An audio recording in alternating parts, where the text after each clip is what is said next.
বন্ধুরা, আপনারাই দেখুন আমি কিভাবে মোমো বানাই।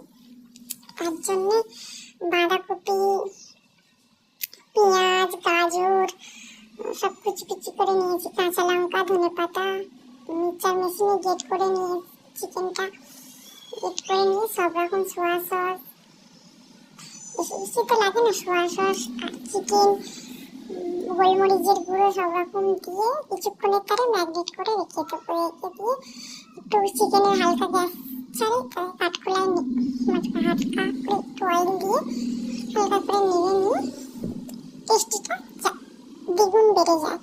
তারপর এবার মোমোটা আস্তে আস্তে ধীরে ধীরে কীভাবে বানাতে